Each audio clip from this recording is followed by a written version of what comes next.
How is everyone this morning? Freezing. Cold? Somebody said cold? Man, it's not cold. This is winter. It's supposed to be like this. Cambodia, they don't like cold. Anti-cold. I thought that was the Thai people are anti-cold, not the Cambodians. Get it? Thai? Anti? Uh-huh. All right. We are continuing our study on biblical discipleship. We're going to finish up lesson 8 today on the local church, and we're going to get into lesson 9. I only have half of my printouts because I can't find the other half. Hopefully Dennis knows where they are and can go find them for me. So, Bob, can you actually hand these out to as many as we can get? There's actually a good number here, so they're front and back, so I think it's only like 2 or 3 pages for each one. So that's lesson 9. We're going to finish up lesson 8. We only have a couple slides on that. We did most of this slide last week, and so we'll cover some of it today, and then we'll move on. Who remembers the theme of this? What's our theme of this biblical discipleship? What's the theme of it? I'll give you a hint. Growing together. Yes, growing together, right? We're growing together. That's the goal. The whole purpose of this series is not to disciple you, although that may be a plus if you haven't been discipled yet, but the purpose is to teach you to disciple others. The goal is to have it so that you have this whole packet.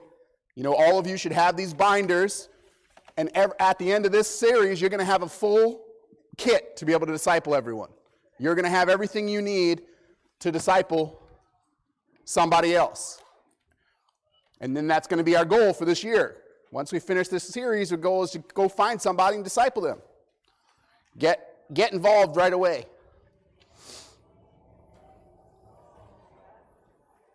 All right, so we talked about the local church a lot last week.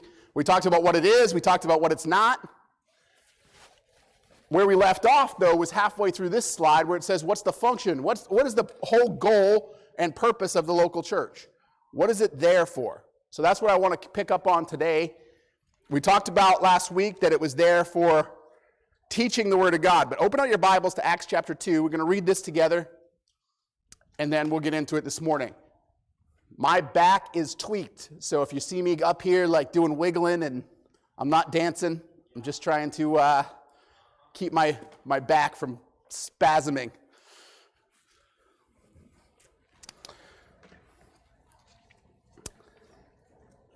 Acts 2, we're going to be in verse 41 to 47.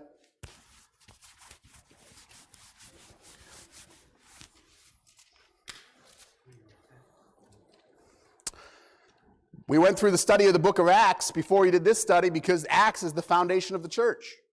Acts is where it's all established. Acts is where we see the whole role and goal of the church personified. It's actually acted out. That's why it's called the book of Acts. It's the Acts of the apostles. It's what they did. So it's what we should be doing. So here in Acts chapter 2 and verse 41, it says this. It says, then they were gladly received his word, were baptized. And the same day they were added unto them about 3,000 souls. And they continued steadfastly in the apostles' doctrine and fellowship, and in breaking of bread, and in prayers. And fear came upon every soul, and many wonders and signs were done by the apostles.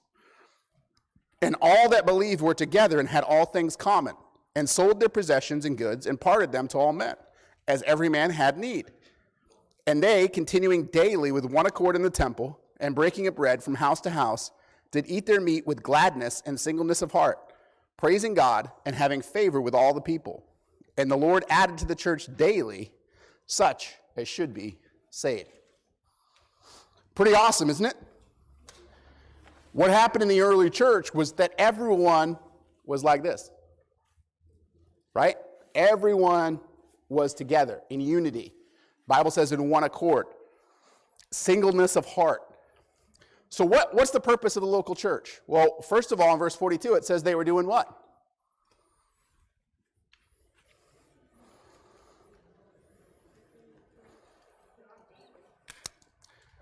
Doctrine. What's doctrine?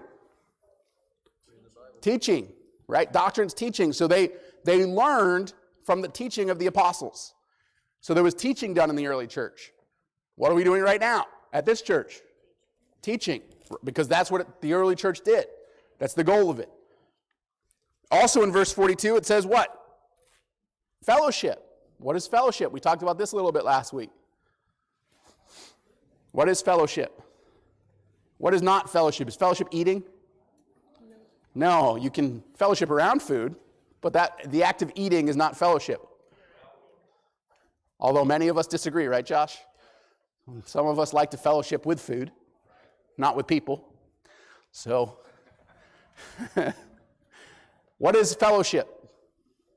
It's this. It's this, growing together. It's being together. It's having that camaraderie. You know, Eric is a big fan of fellowship. He's a big fan of camaraderie. He's a big fan of being together, right? He wants what they had in the early church. He wants that togetherness. He wants that closeness, and he's right. We need that. We need to be in a place where we're growing together. Fellowship, spending time together. Not just time like we are right now. This is somewhat fellowship, but we're not communing one with another right now. We're not having that interaction, as Mrs. Michael said. We're having a little bit of dialogue, but not really true fellowship. True fellowship is being united together, having that singleness of heart that it says later in the chapter. So then it says in verse 42 also, it says after fellowship, it says in breaking of bread. Breaking of bread, what's that? Eating, but specifically the Lord's Supper, right? It's talking about the Lord's Supper here. It's talking about, in this particular case, it's talking about one of the ordinances of the local church, being able to take part in the Lord's Supper. So that's an important part. Then it says prayer, right? That's the next thing. It says prayer. In verse 41, it talks about the other ordinance of the local church. It says, and after as many as believed his word did what? They were baptized, right? They were baptized. So we see both ordinances of the local church, the Lord's Supper and baptism. That's it. There is no other ordinances. What is the Lord's Supper again? So communion, like breaking of bread and the grape juice and the bread, that this is the Lord's body. Oh, okay. So that whole purpose of that is for remembrance of Christ's sacrifice for us, right? We're supposed to remember that the death, burial, and resurrection of Christ through the Lord's Supper. And it's the same thing with baptism. They both are for the same purpose, but two different acts. Why are there two different acts for it?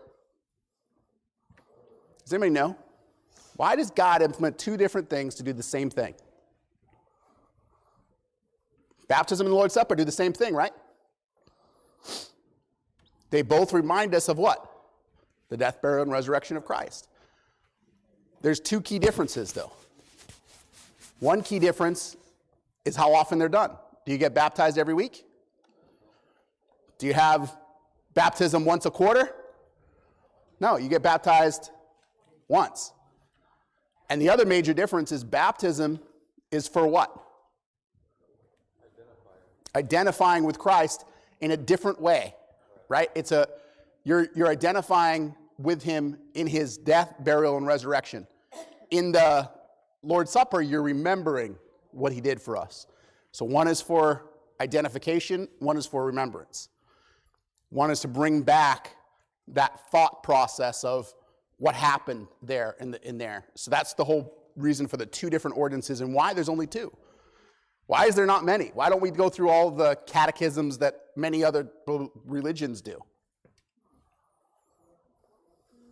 Because that's what Jesus left for us. That's what Jesus told us to do. And more importantly, it's all that matters. The only thing that matters is the death, burial, and resurrection of Jesus Christ. Nothing else matters. That's it. We only care about that. If we as Christians can really, truly identify with Christ in his death, burial, and resurrection, we would have no problems on this earth. None whatsoever. No problems from the outside, but no problems with God. We would be right with God if we could just always remember the death, burial, and resurrection of Christ and identify with him in it. That's why we only need those two. Why do we only need 2 commandments? We don't need all the other commandments. Why does Jesus say that all the commandments rest on 2? Because if you can love God with all your heart, with all your soul, with all your mind, and love your neighbor as yourself, you'll keep every other commandment. Problem is we can't do it. So that's why there's so many others. It's to keep us in line. So we see both those ordinances there. All right, now we're picking up on new material today. So then we talk about in verse 43. Look at this. It says, and fear came upon every soul. How many of you come to church to be afraid? Raise your hand. Oh, wait, nobody comes to church to be afraid? But what do we see here? In the early church, what did they have? They had fear. Now, this isn't fear like as in, it's respect. They had a respect for God, so much so that they thought if they sinned, they would be in a bad place. I was talking with a family that came, not this past Wednesday night, but the Wednesday night before. And one of the kids, he struggles with anxiety. And in that, he was saying that he always fears that God, anytime he sins, that God's just going to strike him dead right then. Well, that's actually a good fear to have. I told him that's actually not bad. You should cultivate that, right? You don't have to take it to the extreme and get panic attacks over it. But you need to really, truly believe that God hates sin. He hates it. And the problem with our church today, not our church, but the church as a whole, church body, everywhere around the world, we don't fear God. We don't respect him the way that they used to in the early church. We take sin lightly. We think it's okay. Oh, that's just a small little sin. That's no big deal. Everyone does it. No, to God, that's a big deal. To God, every sin is a big deal. And we see here that they had fear. They had a testimony, though, not just of God for respecting him, but they also understood his power. Look at this. Verse 43 says, and many wonders and signs were done by the apostles. Man, how many of you have ever wanted to be there when a miracle was done? You ever thought about that? How much I would have loved to have seen the power of God. I would have loved to have seen the parting of the Red Sea. I would have loved to be there for that. I can't wait until we go to heaven and I can see that on instant replay. Right? We're going to be able to see that. We're going to be able to know exactly what that was like. I can't wait for that. I can't wait for that opportunity to be able to see things like that, these miraculous things. But you know what? We see miracles still every day today. We see lives changed. We see people changed by the power of the gospel. So we still see it. We just don't see it in that big pomp and circumstance way that they had to see back then. Why? Because the Jews required what? A sign. They required